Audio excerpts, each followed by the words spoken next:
Praise Lord. ദൈവത്തിന്റെ അതിപരിശുദ്ധമായ നാം വാഴ്ത്തപ്പെടുമാറാകട്ടെ.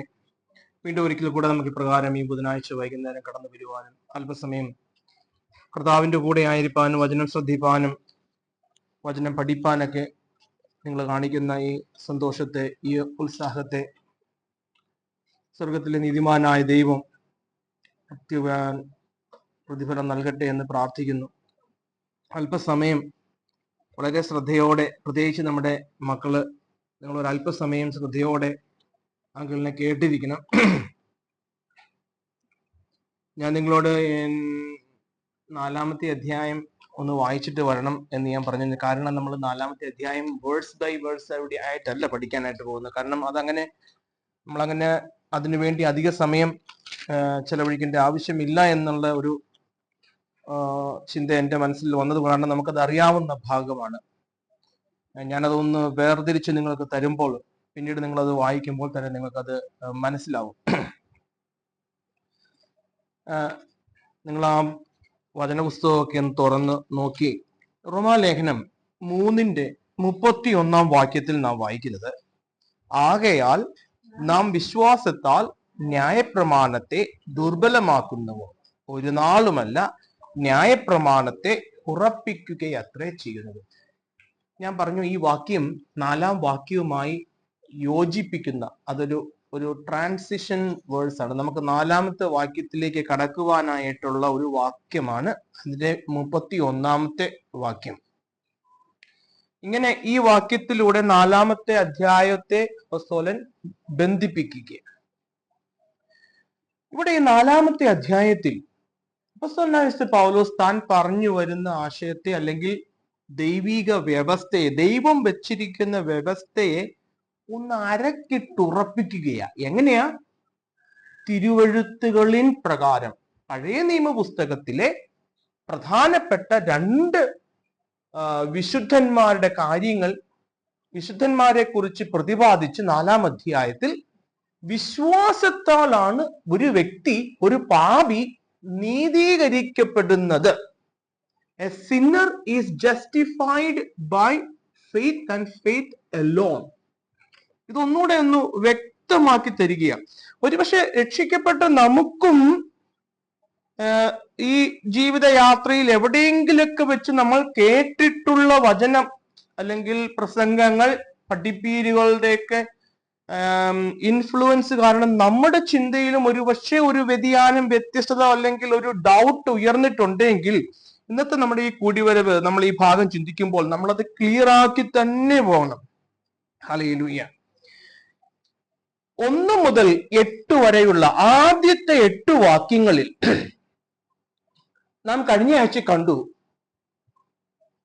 നമ്മുടെ പിതാവായ അബ്രഹാം നീതീകരിക്കപ്പെട്ടത്, അബ്രഹാമിനെ നീതിമാനായി കണക്കിട്ടത് പ്രവർത്തികളാൽ അല്ല. 4-ാം വാക്യത്തിൽ അവനെ പ്രശംസിക്കുവാൻ, പ്രവർത്തിയാൽ നീതീകരിക്കപ്പെട്ടു എങ്കിൽ അവന് പ്രശംസിക്കുവാൻ സംഗതിയുണ്ട്. ദൈവസന്നിധിയിൽ അവന് സംഗതിയില്ല, അവന് ദൈവസന്നിധിയിൽ പ്രശംസിപ്പാൻ ഒന്നുമില്ല. തിരുവെഴുത്ത് എന്ത് പറയുന്നു? 4-ാമത്തെ വാക്യത്തിൽ തിരുവെഴുത്ത് എന്ത് പറയുന്നു? അബ്രഹാം ദൈവത്തെ വിശ്വസിച്ചു, അതവന് നീതിയായി കണക്കിട്ടു.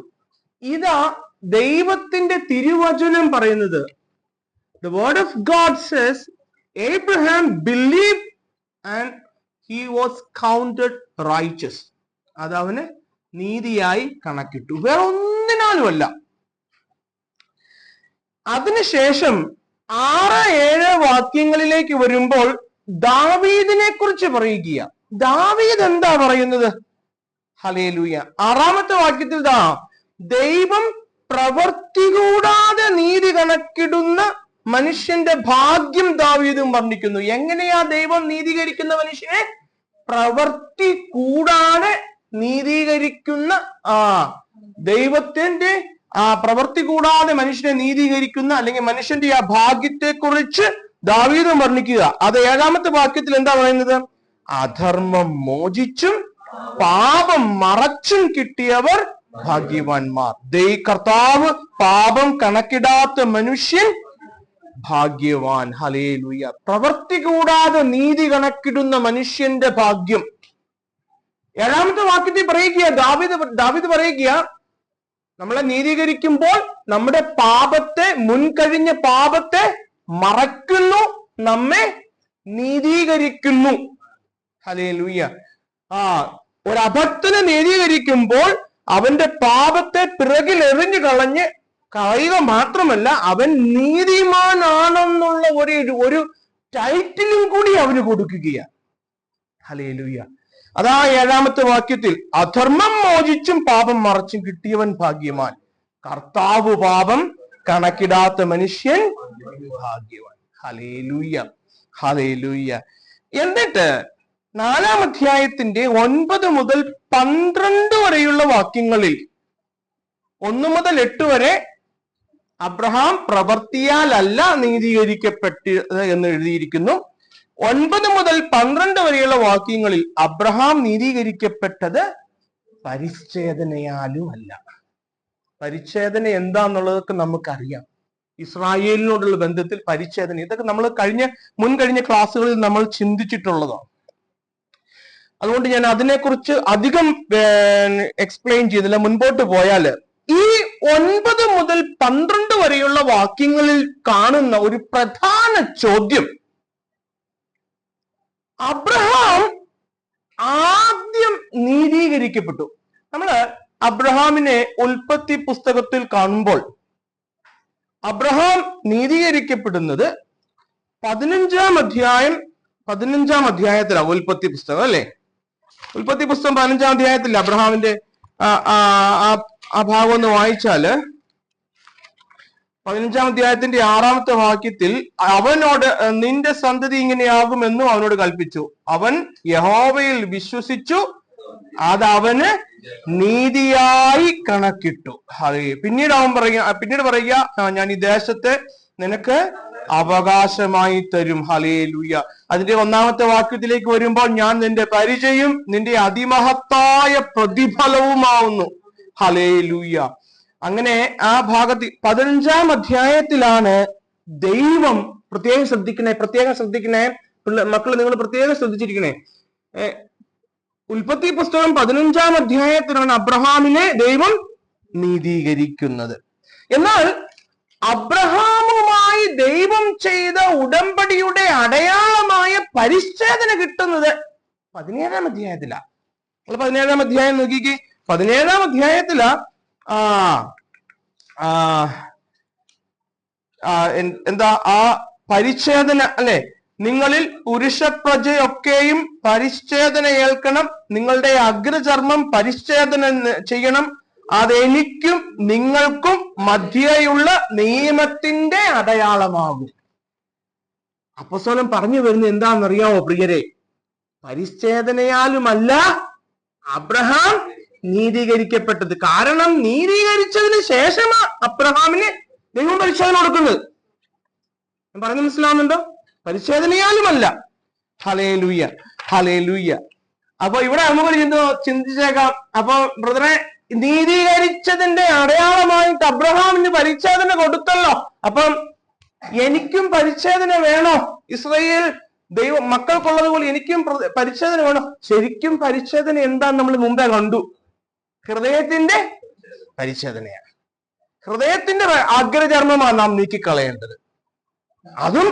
അത് നാം രക്ഷിക്കപ്പെട്ടു എന്നതിന്റെ അടയാളമാണ്. ഞാൻ ദൈവമകനായി, I am a child of God എന്ന് ഉള്ളതിന്റെ അടയാളമാ എന്റെ ഹൃദയത്തിന്റെ പരിച്ഛേദന.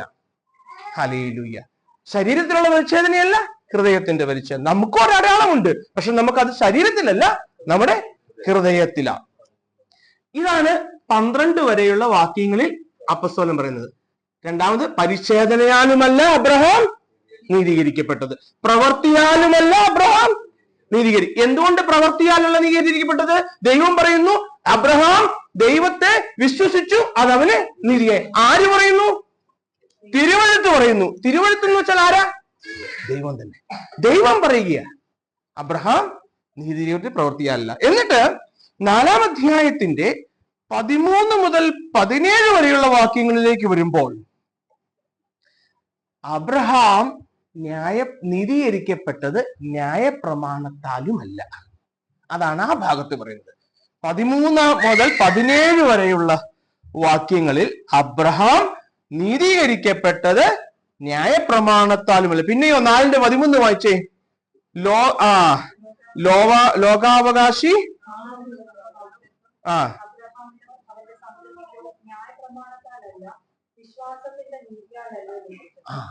ന്യായപ്രമാണത്താലല്ല ന്യായപ്രമാണം എപ്പോഴാ വരുന്നത്?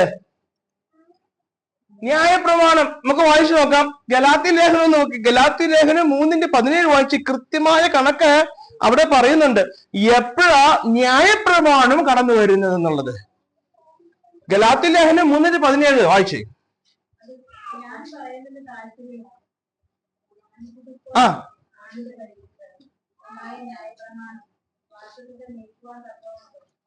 430 ആണ്ട് കഴിഞ്ഞ ദൈവം അബ്രഹാമിനെ നീതിമാൻ ദൈവമകൻ എന്നെണ്ണിയിട്ട് 430 വർഷം കഴിഞ്ഞിട്ട ന്യായപ്രമാണം. അതുകൊണ്ട് ന്യായപ്രമാണത്താലുമല്ല പ്രിയരെ, അപ്പോസ്തലൻ പറയുക, പ്രവൃത്തിയാലുമല്ല, പരിച്ഛേദനയാലുമല്ല, ന്യായപ്രമാണത്താലുമല്ല അബ്രഹാം നീതീകരിക്കപ്പെട്ടത്. അബ്രഹാം നീതീകരിക്കപ്പെട്ടത് അവൻ യഹോവയിൽ വിശ്വസിച്ചു. മരിച്ചവരെ ഉയർപ്പിക്കുന്നവനായ, ഇല്ലാത്തതിനെ ഉള്ളതുപോലെ വിളിച്ചു വരുത്തുന്നവനായ സർവശക്തനായ യഹോവയിൽ അവൻ വിശ്വസിച്ചു. അത് അവന് നീതിയായി കണക്കിട്ടു. ഇതാ ഹല്ലേലൂയ. ഇവിടെ ഇത് എടുത്തു പറയുന്നത് എന്തിനാന്ന് വെച്ചാല് അപ്പോസ്തലൻ കൃത്യമായി തെളിയിക്കുന്നത് വിശ്വാസത്താലാ എന്റെ പ്രിയരെ ഒരു മനുഷ്യൻ ദൈവമകനായി തീർന്നത്. നിങ്ങൾ സ്വല്പം ശ്രദ്ധിക്കണേ. ഇത് ഞാൻ പറയുമ്പോ നമുക്ക് ഇന്ന് ആ വചനത്തിന്റെ ആ അടിസ്ഥാനത്തിലേക്ക് നമ്മൾക്ക് കടന്നു വരാൻ പറ്റാത്തത് കൊണ്ടാണ്. നമ്മൾ എന്തെങ്കിലും പ്രവൃത്തി ചെയ്യുന്നത് കൊണ്ട്. നിങ്ങൾ അബ്രഹാമിന്റെ ജീവിതം, ഞാൻ അത് എടുത്തു കാണിച്ചു. അബ്രഹാമിന്റെ ജീവിതത്തിലോട്ട് നോക്കിക്ക്. അബ്രഹാം എന്തെങ്കിലും ചെയ്തിട്ടാണോ ദൈവമകനായത്? അബ്രഹാം എന്തെങ്കിലും പ്രവർത്തിച്ചിട്ടാണോ ദൈവമകനായത്? എന്നാൽ ഇന്നൊരു വലിയ സമൂഹം തെറ്റിദ്ധരിക്കപ്പെട്ട് ഡിസീവ്ഡായി അവരുടെ നേതാക്കന്മാരാല് ദ സോ കോൾഡ് ക്ലർജി അവരെ തെറ്റിലേക്ക് നയിച്ചുകൊണ്ടിരിക്കുക. ഇത് ചെയ്ത് ഞാനിത് പറയുമ്പോൾ നമ്മൾ ചിന്തിക്കരുത് നമുക്ക് പ്രവൃത്തി ഇല്ല എന്ന്. നമ്മുടെ പ്രവൃത്തി ദൈവമകനാകാനുള്ളതല്ല, ദൈവമകനായതുകൊണ്ടുള്ള പ്രവൃത്തിയാണ്. അതിന്റെ വ്യത്യാസം മനസ്സിലാക്കണേ. ഞാൻ സ്നേഹിച്ച് ദൈവമകനാവുകയല്ല, ഞാൻ ദൈവമകനായതുകൊണ്ട് സ്നേഹിക്കുക. ഞാൻ മറ്റുള്ളവരെ ചേർത്ത് നിർത്തി, മറ്റുള്ളവരെ കരുതി, മറ്റുള്ളവരെ അവരോട് ചേർന്ന് നിന്ന് അവരെ സഹായിച്ച് ദൈവമകനാകുകയില്ല, നിത്യതയിൽ കടക്കുകയല്ല പ്രിയരെ. അങ്ങനെയല്ല. എന്റെ പൊസിഷൻ ഞാൻ അറിയാതെ ഞാൻ ദൈവമകനായ ഹൃദയത്തിൽ പരിച്ഛേദനയുള്ളവനായ എന്നിൽ നിന്ന് ഉണ്ടായി വരുന്ന ഫലമാ ഈ പ്രവർത്തികൾ. അതാ വിശ്വാസത്തിന്റെ പ്രവൃത്തി. രണ്ടാണ്. നമ്മൾ ഇന്നത്തെ സഭകളിലേക്ക് നോക്കിക്കേ. അവർ ഓരോ കാര്യം ചെയ്ത് എന്റെ പ്രിയരെ, ഞാൻ പറഞ്ഞില്ല, കഴിഞ്ഞ ദിവസം പറഞ്ഞില്ല, ഇവിടുന്ന് ചാടി, ഇപ്പൊ എന്നോട് ചാടി ഈ റൂഫ തൊടാൻ പറഞ്ഞാൽ നടക്കത്തില്ല. ഞാൻ ഒരു 50 വർഷം ശ്രമിച്ചാൽ നടക്കത്തില്ല. ഇതേപോലെയാ ദൈവം വെച്ചിരിക്കുന്ന സ്റ്റാൻഡേർഡ്. ന്യായപ്രമാണം അതുകൊണ്ട് ആർക്കും പറ്റാതെ പോയത് ദൈവത്തിന്റെ സ്റ്റാൻഡേർഡാ. അതിലോട്ട് പാപത്തിൽ വീണുപോയ സമയവും സ്ഥലത്തിനും പരിധിക്കുള്ളിൽ ജീവിക്കുന്ന മനുഷ്യന് റീച്ച് ചെയ്യാൻ പറ്റില്ല.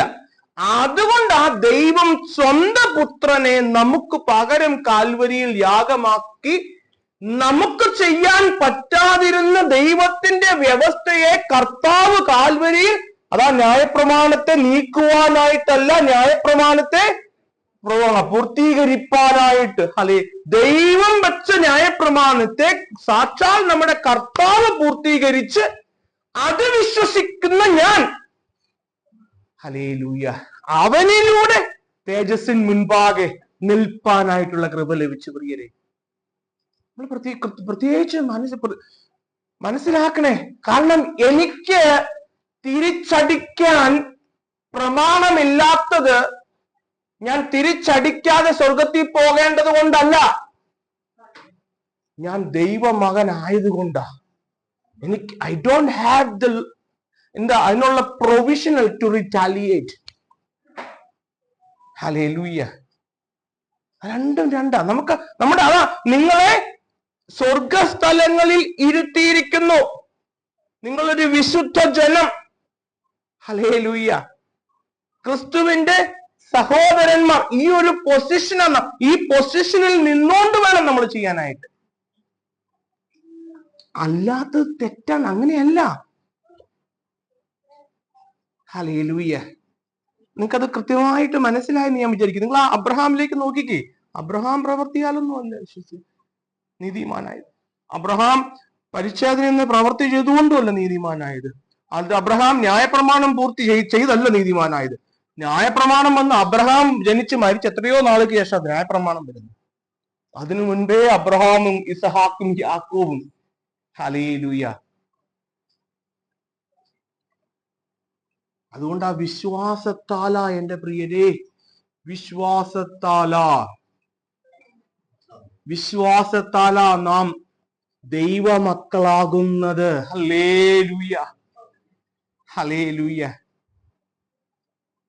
അല്പോടെ ഒന്ന് ക്ലിയർ ആക്കാവോ ബ്രദറെ? ഇതെങ്ങനെയാ ഈ വിശ്വാസത്താൽ? ഞാൻ എൻ്റെ രക്ഷിക്കപ്പെടുന്ന കാലഘട്ടങ്ങളിൽ ഞാൻ ഓർക്കുന്നുണ്ട്, എന്നെ വളരെ ഫോഴ്സ്ഫുള്ളി ചർച്ചിൽ കൊണ്ടുപോകുമായിരുന്നു. പല കാരണങ്ങൾ പറഞ്ഞ് ഞാൻ വരാതിരിക്കുമായിരുന്നു. പക്ഷെ ആ ബ്രദർ എന്നെ വന്നു കൊണ്ടുപോകും, വണ്ടിയായിട്ട് വന്ന് കൊണ്ടുപോകുമായിരുന്നു. പക്ഷെ ദൈവത്തിന്റെ കൃപയാല് ചെന്ന് കഴിഞ്ഞാൽ വചനം ഞാൻ ശ്രദ്ധയോടെ കേട്ടിരിക്കും. ഞാൻ പോയത് ഒരു കൾട്ട് ഗ്രൂപ്പിലായിരുന്നു. വചനമൊന്നും കൃത്യമായിട്ട് പറയുന്നതല്ല. പക്ഷെ നമ്മുടെ ആഗ്രഹം എത്രയാ പ്രിയരെ? ദൈവം അതാ നോക്കുന്നത്.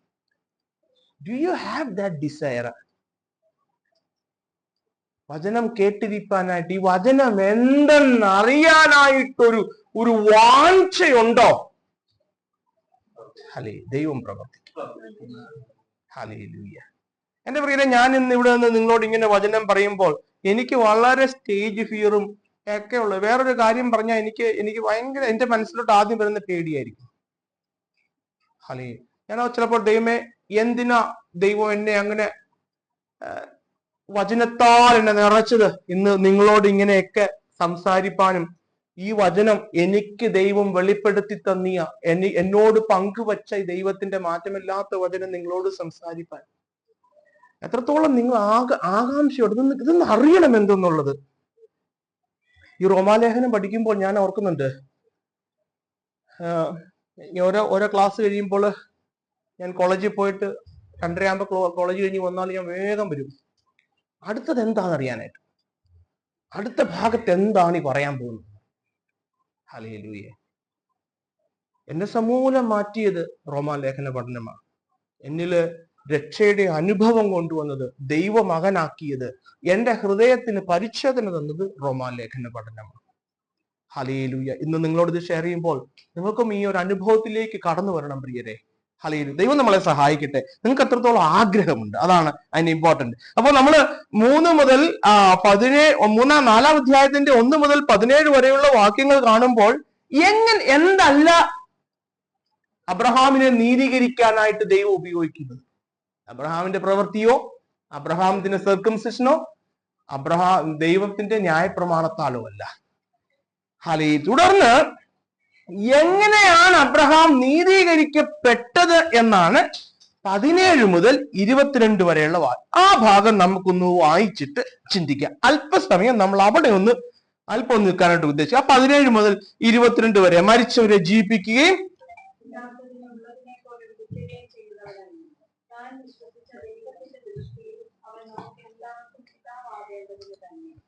ഞാൻ നിന്നെ ബഹുജാതികൾക്ക് പിതാവാക്കി വെച്ചു എന്ന് എഴുതിയിരിക്കുകയല്ലോ.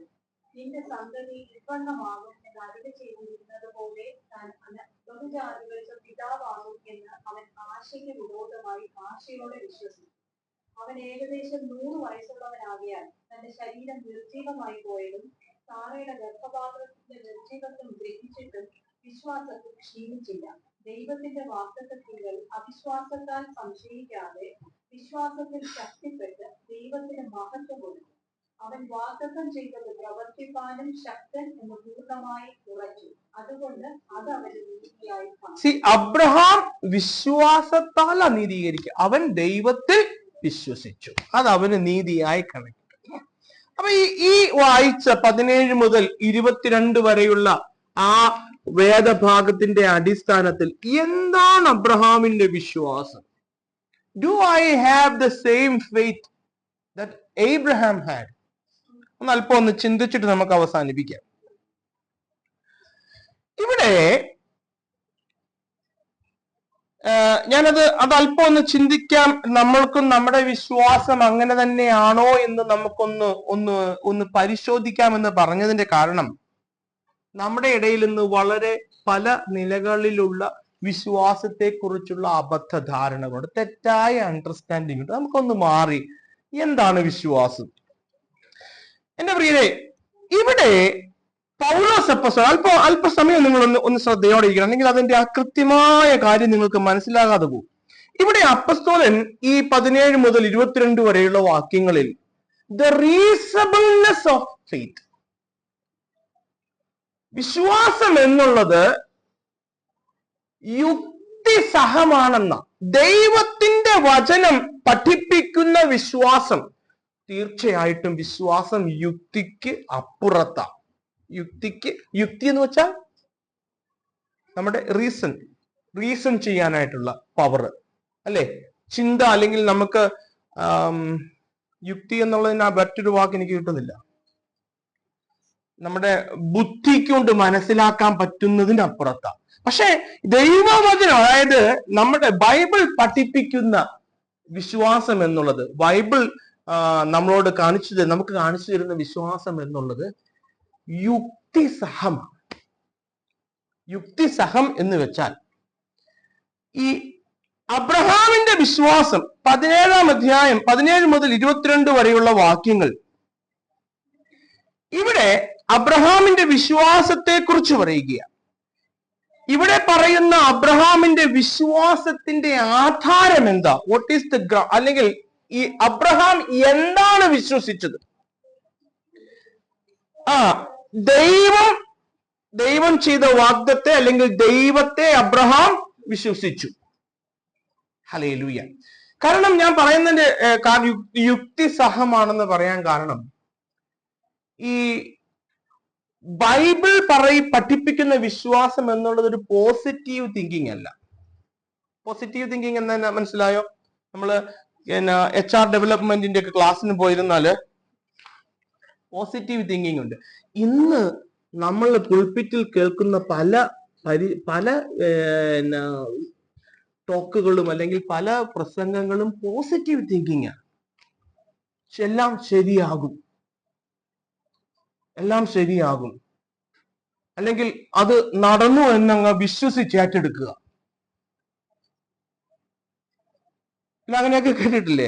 അത് നടന്നു എന്നങ്ങ് വിശ്വസിച്ചെടുക്കുക. നമ്മൾ ആലോചിച്ച് ചിന്തിച്ചുണ്ടാക്കുന്ന ചിന്തകൾ,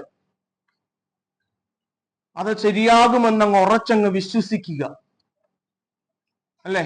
എനിക്ക് ഒരു ഇന്ന വാഹനം വേണം, അല്ലെങ്കിൽ ഇന്ന ജോലി വേണം, അതെനിക്ക് ലഭിച്ചു എന്ന നിലയിൽ അങ്ങനെ ചിന്തിച്ച്, അത് കിട്ടിയെന്ന് ചിന്തിച്ച്, അത് ശരിയായിട്ട് നടക്കും എന്ന് ചിന്തിച്ച് അങ്ങനെ, അതാണ് പോസിറ്റീവ് തിങ്കിങ് എന്ന് പറഞ്ഞത്. പോസിറ്റീവ് വെച്ചാൽ നടക്കത്തില്ല എന്നല്ല, നടക്കും. ഈ ലോകത്തിന്റെ നമ്മുടെ സെൽഫ് എസ്റ്റീം ഒക്കെ വളർത്താനായിട്ട് പോകുന്ന, അല്ല അങ്ങനെയുള്ള മീറ്റിങ്ങിലൊക്കെ പോയി അവർ പറയുന്നത് എന്താ? ശരിയാവും, എല്ലാം ശരിയാവും. നിങ്ങൾ അങ്ങനെ ചിന്തിക്കേ, നടക്കത്തില്ല എന്നല്ല, അത് അടുത്ത വർഷം അത് ശരിയാവും. ഇന്ന് നമ്മുടെ സഭകളിൽ ഇങ്ങനെയാണ് കേൾക്കുന്നത്. അതിനെയായി പോസിറ്റീവ് തിങ്കിങ് എന്ന് പറയുന്നത്.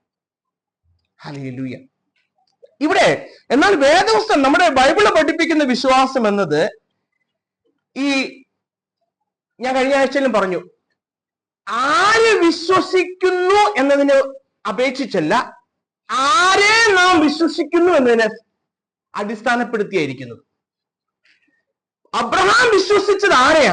അബ്രഹാം വിശ്വസിച്ചത് മരിച്ചവരെ ഉയർപ്പിക്കുന്ന ഒരു ദൈവത്തെ, ഇല്ലാത്തതിനെ ഉള്ളതുപോലെ വിളിച്ചു വരുത്തുവാൻ കഴിയുന്ന ഒരു ദൈവത്തെ, തന്റെ 100ാമത്തെ വയസ്സിൽ തന്റെ ശരീരം നിർജീവമായപ്പോഴും സാറായുടെ ഗർഭപാത്രം നിർജീവമായപ്പോഴും അവിടെയും തനിക്ക് തലമുറയെ തരാൻ കഴിയുമെന്ന് ഉറപ്പുള്ള ഒരു ദൈവത്തെ അബ്രഹാം വിശ്വസിച്ചത്. ആ ദൈവത്തെയാണ്. ദൈവം സർവശക്തനാണ്. സകലത്തിനും ദൈവത്തെ കൊണ്ട് സാധിക്കും എന്നുള്ള ഒരു ദൈവത്തെയാണ്. കാരണം അബ്രഹാമിന് ശരിക്കും അറിയാം, എന്റെ പ്രിയരെ, ദൈവത്താൽ അസാധ്യമായിട്ടുള്ളതൊന്നുമില്ല. എന്തുകൊണ്ടാ ഇസഹാക്കിനെ യാഗം കഴിക്കാൻ പോകുന്നത്? ദൈവം സർവശക്തനാണ്. ഹല്ലേലൂയ. ഞാൻ ഇത് പറയുമ്പോ ഈ അബ്രഹാം ഒരു പോസിറ്റീവ് തിങ്കിങ്ങിലല്ലായിരുന്നു. എല്ലാം ഫാൻസി ആയിട്ട് ഇങ്ങനെ നടക്കും എന്നുള്ളത്, എല്ലാം ഫാൻസി ആയിട്ട്. അതായത് അബ്രഹാം ദൈവത്തെ വിശ്വസിക്കുമ്പോൾ, ദൈവത്തിനെല്ലാം സാധിക്കുമെന്ന് വിശ്വസിക്കുമ്പോഴും അബ്രഹാമിന്റെ ലൈഫില് പെയിൻഫുൾ എക്സ്പീരിയൻസ് അല്ലേ? Am I right? ഞാൻ കറക്റ്റ് അല്ലേ പറയുന്നത്? അബ്രഹാം ദൈവത്തെ വിശ്വസിക്കുന്നു, വാഗ്ദത്തം ചെയ്ത് ദൈവത്തെ വിശ്വസിക്കുമ്പോഴും അബ്രഹാമിന്റെ ലൈഫിൽ പെയിൻഫുൾ എക്സ്പീരിയൻസ് ആണ്. മക്കളില്ലാത്ത അവസ്ഥയാണ്, യാതൊരു സാഹചര്യവും ഇല്ലാത്ത അവസ്ഥ. അതുകൊണ്ട് ആശയ്ക്ക് വിപരീതമായ ആശയോടെ, ആശിക്കാനായിട്ട് ഒരു സാധ്യതയും ഇല്ല, പക്ഷെ അതിനെ മറികടന്ന് ആശയോടെ വിശ്വസിക്കുക. ഹല്ലേലൂയ. ഞാൻ പറഞ്ഞത്, ഈ നമ്മുടെ ഇന്നത്തെ വിശ്വാസം എങ്ങനെയാണെന്നറിയോ? ഞാൻ വിശ്വസിച്ചു, സൗഖ്യം കിട്ടി. ഞാൻ വിശ്വസിച്ചു, ജോലി കിട്ടി. ഞാൻ വിശ്വസിച്ചു, അസുഖം ഭേദമായി, എല്ലാ സാമ്പത്തികമായിട്ട് ഭദ്രത വന്നു. അവിടെ ആർക്കാ മഹത്വം പോകുന്നത്? അവിടെ ആർക്കാ മഹത്വം പോകുന്നത്? നമുക്ക് തന്നെയാണ്. എന്നാൽ അബ്രഹാമിന്റെ വിശ്വാസമോ, അബ്രഹാമിന്റെ ജീവിതത്തിൽ തന്റെ ജീവിതം വളരെ വേദനയോടെ, ദുഃഖത്തോടെ, ഒരു പ്രതീക്ഷയും ഇല്ലാതിരിക്കുന്ന അവസ്ഥയിലും അബ്രഹാം വിശ്വസിക്കുകയാ, ദൈവത്താൽ അസാധ്യമായിട്ടുള്ളത് ഒന്നുമില്ല. നിങ്ങൾ മനസ്സിലാക്കുന്നുണ്ടോ പറഞ്ഞതിന്റെ വിശ്വാസം? അബ്രഹാമിന്റെ വിശ്വാസം എന്താന്നുള്ളത്? എന്റെ പ്രിയരെ, എന്റെ ജീവിതത്തിൽ ഒന്നും ശരിയായിരുന്നില്ല. ഞാൻ വളരെ കഷ്ടതയുടെ, വേദനയുടെ നടുവിലൂടെ കടന്നു പോവുക. ബട്ട് സ്റ്റിൽ ഐ ബിലീവ് ദൈവത്തിന് സാധ്യമാണ്. എന്റെ ജീവിതത്തിൽ മാറ്റം വരണമെന്ന് നിർബന്ധമില്ല. എന്റെ ജീവിതത്തിലെ സകലതും റെഡ് റോസസ് ബെഡ് പോലെ ആവണം നിർബന്ധമില്ല. But still I believe God can, God is mighty. അപ്പൊ അവിടെ ആർക്കാ മഹത്വം പോകുന്നത്? ദൈവത്തിനാണ്. ഇതായിരിക്കണം നമ്മുടെ വിശ്വാസം. ഇതായിരിക്കണം വിശ്വാസം. എല്ലാം ശരിയാവണമെന്നില്ല പ്രിയരെ, എല്ലാം ശരിയാവണമെന്നില്ല. വിശ്വാസത്താൽ നാം ദൈവത്തെ മഹത്വപ്പെടുത്തണം. അതിന് എന്റെ ജീവിതം ശരിയാകണം നിർബന്ധമില്ല. അബ്രഹാം അങ്ങനെ വിശ്വസിച്ചു, ഒരു സാധ്യതയുമില്ല. But still he believed he is mighty God. ഇല്ലാത്തതിനെ ഉള്ളതുപോലെ വിളിച്ചു വരുത്താൻ പറ്റുന്നവനാണ്. എന്റെ ജീവിതത്തിൽ നടന്നൊന്നും വരില്ല. ഞാൻ പറഞ്ഞു മനസ്സിലായി? അതാണ് അബ്രഹാമിന്റെ വിശ്വാസം. ഈ നില നമുക്ക് അതിനൊരു വാക്യം, യിരെമ്യാവിന്റെ പുസ്തകം 32-ാം അധ്യായം 6-7 വാക്യങ്ങൾ. അവിടെ യിരെമ്യാവിന്റെ പുസ്തകത്തില് ആ ആ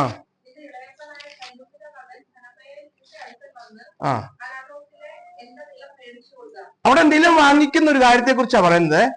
അവന്റെ ഇളയപ്പനായ ശല്ലൂബിന്റെ മകൻ ഹനമേൽ അവിടെ ആ ഒരു നിലം വാങ്ങിക്കുന്നതിനെയും അതിന്റെ പേരിലുള്ള എഴുത്തുകുത്തുകളെ കുറിച്ചൊക്കെയാ പറയുന്നത്. അവിടെ അത് കഴിഞ്ഞ് നമ്മൾ അതിന്റെ 16-17 വരുമ്പോൾ അങ്ങനെ ആഹാരം ഏലിയാവിന്റെ മകനായ ബാരൂക്കിന്റെ പക്കൽ ഏൽപ്പിച്ച ശേഷം ഞാൻ യഹോവയോട് പ്രാർത്ഥിച്ചത് എന്തെന്നാൽ, അയ്യോ യഹോവയായ കർത്താവേ, നിന്റെ മഹാശക്തി കൊണ്ടും നീതിയ ഭുജം കൊണ്ടും നീ ആകാശത്തെയും ഭൂമിയെയും ഉണ്ടാക്കി. നിനക്ക് അസാധ്യമായതൊന്നുമില്ല. See, there is nothing impossible. ദൈവത്തിന് അസാധ്യമായിട്ടൊന്നുമില്ല. ഹല്ലേലൂയ. എന്റെ ലൈഫ് എങ്ങനെ ആയിക്കോട്ടെ, എന്റെ ലൈഫ് എത്ര കഷ്ടത്തിലൂടെ പൊക്കോട്ടെ, പക്ഷെ എന്റെ ദൈവത്തിന് അസാധ്യമായിട്ടുള്ളത് ഒന്നുമില്ല. Everything is possible. Hallelujah.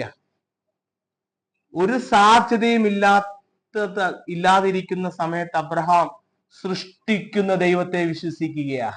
Hallelujah, hallelujah, മരിച്ചവരെ ഉയർപ്പിക്കുന്ന ദൈവത്തെ വിശ്വസിക്കുക. ഇത് തന്നെയല്ലേ എന്റെ പ്രിയരെ എഫേസ്യ ലേഖനത്തിൽ അപ്പസ്തലനായ വിശുദ്ധ പൗലോസ് എഫെസോസ് സഭയ്ക്ക് വേണ്ടി പ്രാർത്ഥിക്കുമ്പോൾ നാം വായിക്കുന്നത്. നമ്മുടെ അവസ്ഥയെക്കുറിച്ച് പറഞ്ഞിട്ട് വായിക്കുകയാ.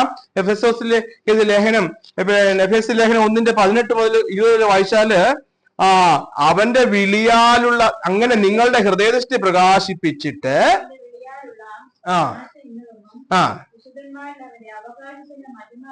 ഇന്നതെന്നും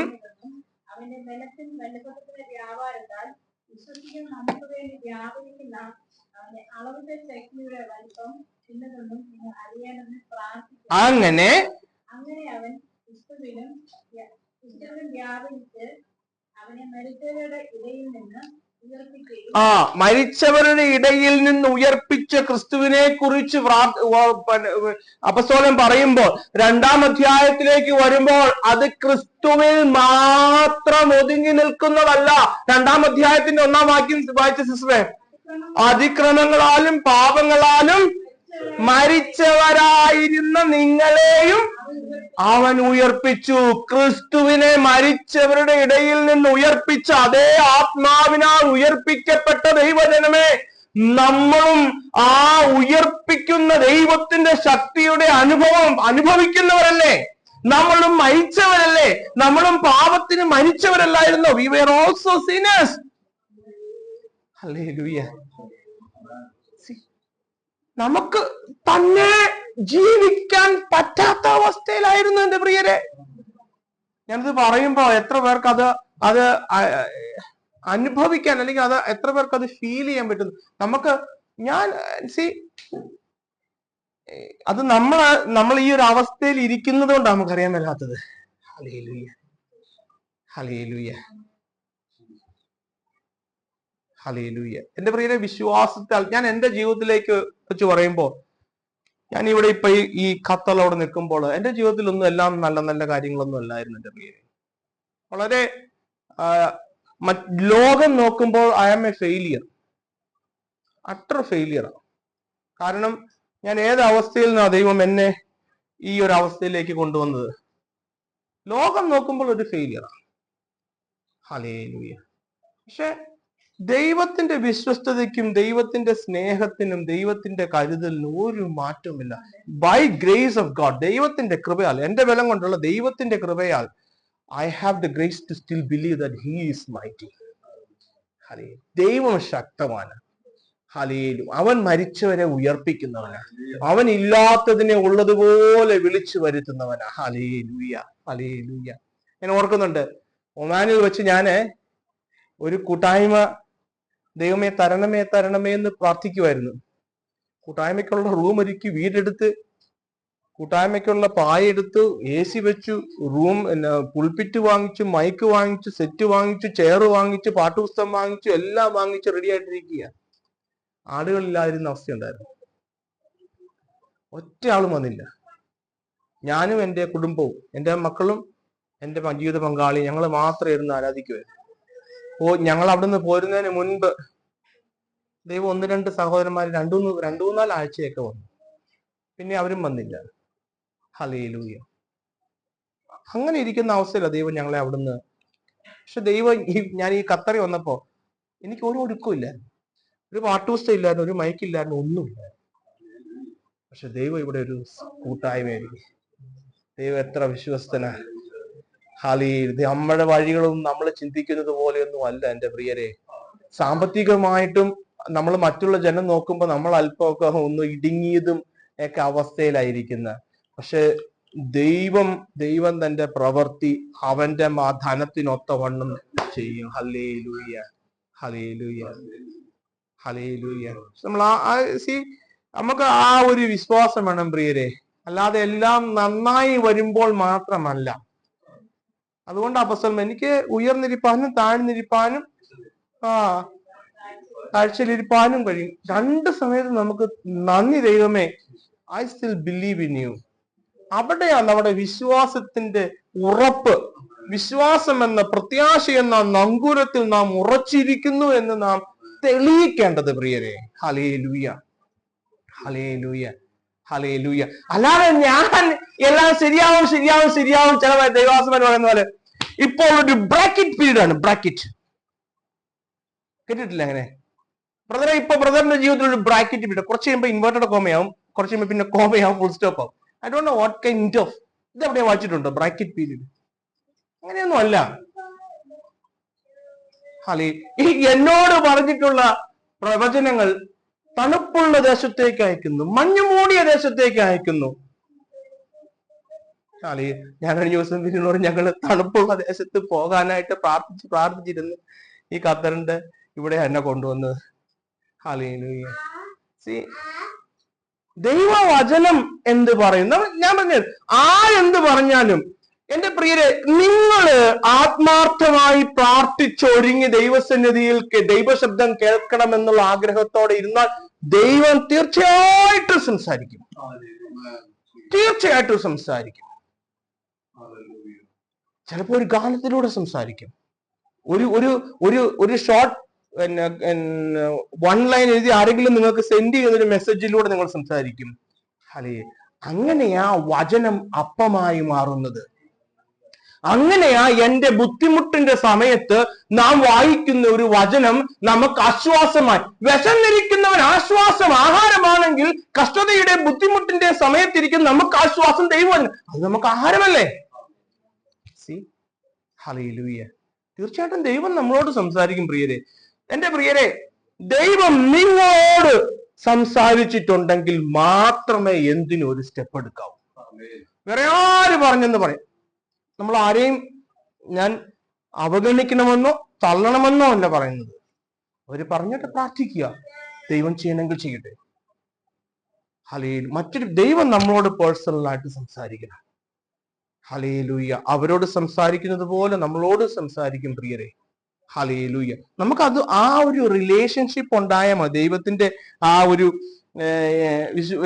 റിലേഷൻഷിപ്പ് ഉണ്ടായി. ഞാൻ വിശ്വാസത്തെ കുറിച്ച് പറയുമ്പോൾ ഒരു കാര്യം കൂടെ, ഞാൻ പറഞ്ഞില്ലേ വിശ്വാസത്തിന്റെ ആധാരം നമ്മളൊന്നും അല്ലാന്ന്. പീറ്റർ ജയിലിൽ കിടക്കുക, പീറ്ററിന്റെ വിടുതലിന് വേണ്ടി പ്രാർത്ഥിക്കുക, സഭ ശക്തിയോടെ പ്രാർത്ഥിക്കുക. പീറ്ററിനെ ദൈവത്തിന്റെ പരിശുദ്ധാത്മാവ് കാരാഗ്രഹത്തിൽ നിന്ന് വിടുവിച്ച് അവർ പ്രാർത്ഥിച്ചുകൊണ്ടിരുന്ന വീടിന്റെ പുറത്തെ ഗേറ്റിൽ കൊണ്ടുവന്ന് നിന്നപ്പോൾ അവിടുത്തെ ബാല്യക്കാരത്തി വന്ന് നോക്കിയപ്പോൾ പീറ്റർ മുത്തുന്നുണ്ട്. നോക്കിയപ്പോൾ പീറ്റർ നിൽക്കുന്നു പറഞ്ഞു. ബാല്യക്കാരത്തി ആദ്യത്തെ ഡോറും തുറന്നില്ല, രണ്ടാമത്തെ ഡോറും തുറന്നില്ല. നേരെ പ്രാർത്ഥിച്ചുകൊണ്ടിരിക്കുന്ന ജനത്തെ എടുക്ക ചെന്ന് വരെ പീറ്റർ വന്നിട്ടുണ്ടെന്ന് പറഞ്ഞു. അപ്പൊ പ്രാർത്ഥിച്ചുകൊണ്ട് വരുന്ന ജനം പറയുക, അത് നിനക്ക് തോന്നി പീറ്ററിന്റെ ആത്മാവായിരിക്കും. ഇത്രയേ ഉള്ളൂ നമ്മുടെ വിശ്വാസം. വിടുതൽ തരണമേ, പീറ്ററിന് വിടുതൽ കൊടുക്കണമെന്ന് പ്രാർത്ഥിച്ച് ജനം പീറ്റർ വന്നിട്ടുണ്ടെന്ന് പറഞ്ഞ പറയാം. പീറ്റർ അല്ല, പീറ്ററിന്റെ. അതാ ഞാൻ പറഞ്ഞത്, നമ്മുടെ വിശ്വാസം ഇത്രയേ ഉള്ളൂ പ്രിയരെ. അതുകൊണ്ട് നമുക്ക് നമ്മുടെ വിശ്വാസത്തിൽ പുകഴാനൊന്നുമില്ല. ഹല്ലേലൂയ. നമ്മൾ ഭയങ്കരമായിട്ട് നമ്മൾ അങ്ങ് ഹല്ലേലൂയ. പക്ഷെ if your faith is rooted in that omnipotent God, ആ ദൈവത്തിൽ നിങ്ങളുടെ വിശ്വാസം റൂട്ടഡ് ആണെങ്കിലുണ്ടല്ലോ, എന്റെ ജീവിതം എന്തോ ആയിക്കോട്ടെ, എന്റെ ജീവിതത്തിൽ കഷ്ടതയായിരിക്കാം, ബുദ്ധിമുട്ടായിരിക്കാം, പക്ഷെ I still believe in that God. Hallelujah. അതാ ദൈവത്തിന്റെ വചനം നമ്മളെ പഠിപ്പിക്കുന്ന വിശ്വാസം. ഹല്ലേലൂയ. അതേ പറഞ്ഞ അബ്രഹാം ഒരു ഫാന്റസി ഫെയ്ത്തിലൊന്നും ആയിരുന്നില്ല. ഹല്ലേലൂയ. അബ്രഹാം ദൈവത്തിൽ ആണ് വിശ്വസിച്ചിരുന്നത്. അബ്രഹാം ദൈവത്തെ വിശ്വസിച്ചു, അത് അവന് നീതിയായി കണക്കിട്ടു. അങ്ങനെ പറഞ്ഞ് നമ്മൾ അതിന്റെ അവസാനത്തെ വാക്യങ്ങളോട് പറഞ്ഞ് നമുക്ക് അവസാനിക്കാം. 4-ാമത്തെ അധ്യായത്തിന്റെ 25 മുതൽ 23, 24, 25 വാക്യങ്ങളിൽ അത് അവന് നീതിയായി കണക്കിട്ടു.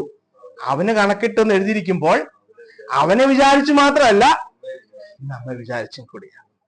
നമ്മുടെ അതിക്രമങ്ങൾ നിമിത്തം മരണത്തിന് ഏൽപ്പിച്ചും നമ്മുടെ നീതീകരണത്തിനായി ഉറപ്പിച്ചിരിക്കുന്നു നമ്മുടെ കർത്താവായ യേശു ക്രിസ്തുവിനെ മരിച്ചവരിൽ നിന്ന് ഉയർപ്പിച്ചവനിൽ വിശ്വസിക്കുന്ന നമുക്കും കണക്കിടുവാനുള്ള. ഹല്ലേലൂയ. എന്റെ പ്രിയരെ, ബ്രദറെ, അത് അബ്രഹാമിന്റെ കാലഘട്ടത്തിലല്ലേ? അബ്രഹാമിന്റെ കാലഘട്ടത്തിൽ ഇതൊക്കെ വിശ്വസിക്കാൻ എളുപ്പമായിരുന്നു. നോ, ഇന്ന് എളുപ്പം. അബ്രഹാമിന്റെ, ഇസഹാക്കിന്റെ, യാക്കോബിന്റെ ദൈവമെന്ന് നമുക്ക് പറയാനായിട്ട് കൃപ ലഭിച്ചത് പഴയ നിയമ എഴുത്തുകൾ, പഴയ നിയമ തിരുവെഴുത്തുകൾ നമ്മുടെ കയ്യിൽ തന്നിരിക്കുക. അവർക്കൊന്നുമില്ലായിരുന്നു. അവർക്ക് എന്താ ഉണ്ടായിരുന്നു? But still they believed. ഇന്ന് നമുക്ക് പഴയ നിയമ എഴുത്തുകൾ തന്നിരിക്കുക. ദൈവം ചെയ്ത പ്രവർത്തികൾ കൃത്യമായി ക്രമമായി എഴുതി വെച്ചിരിക്കുന്ന പുസ്തകം തന്നിരിക്കുക നമുക്ക്. അത് മാത്രമാണോ? അബ്രഹാമിന്റെയും ഇസഹാക്കിന്റെയും യാക്കോബിന്റെയും തന്റെ പുത്രനെ ആദരിക്കാതെ നമുക്ക് വേണ്ടി മറുവിലയായി കൊടുത്ത നമ്മുടെ കർത്താവിന്റെയും ദൈവം. ഹല്ലേലൂയ. നമുക്ക് ആ കൃപയാലുള്ള, ആ ദൈവത്തിന്റെ സ്നേഹത്താലുള്ള ആ ഒരു റിസോഴ്സും കൂടെ നമ്മുടെ കൂടെ ഉണ്ട് പ്രിയരെ. അതുകൊണ്ട് നമുക്കാ എളുപ്പം, അവർക്കല്ല. ഹല്ലേലൂയ. ആ ഒരു ബോധ്യം നമ്മുടെ മനസ്സിലുണ്ടായിരിക്കണേ. നമുക്ക് അല്പസമയം ഒന്ന് കണ്ണുകൾ അടയ്ക്കാം. ഹല്ലേലൂയ. അബ്രഹാമിന്റെ വിശ്വാസം അബ്രഹാമിനെ നീതീകരിച്ചു എന്ന് അപ്പസ്തോലൻ വ്യക്തമായി ഈ വാക്യങ്ങളോടെ എഴുതി വെക്കുകയാണ്. അബ്രഹാം നീതീകരിക്കപ്പെട്ടത് ഒരു പ്രവൃത്തിയാലുമല്ല, ഒരു ന്യായപ്രമാണത്താലുമല്ല, ദൈവം കൊടുത്ത ഉടമ്പടിയുടെ അടയാളമായി പരിച്ഛേദനയാലുമല്ല. അബ്രഹാം ദൈവത്തിൽ വിശ്വസിച്ചു. മരിച്ചവരെ ഉയർപ്പിക്കുന്നവനും ഇല്ലാത്തതിനെ ഉള്ളതുപോലെ വിളിച്ചു വരുത്തുന്നവനുമായ സർവശക്തനായ, സർവജ്ഞാനിയായ, സർവവ്യാപിയായ ദൈവത്തെ അബ്രഹാം വിശ്വസിച്ചു. എന്റെ പ്രിയരെ, എന്റെ കർത്താവെ, ഞങ്ങൾക്കും ആ കൃപ തരണേ കർത്താവെ. ഞങ്ങളുടെ ജീവിതത്തിൽ ഞങ്ങൾ കടന്നു പോകുന്നത് സങ്കടത്തിന്റെയും ദുഃഖത്തിന്റെയൊക്കെ വഴിയിലൂടെ ആണെങ്കിലും കർത്താവെ, സകലത്തിന്റെ മേലും ദൈവം സർവശക്തനായി, സകലത്തിനും കഴിവുള്ളവനായി എപ്പോഴും ഇരിക്കുന്നു എന്ന് പറയുവാനുള്ള ഒരു കൃപ ഞങ്ങൾക്കും തരണമേ കർത്താവേ.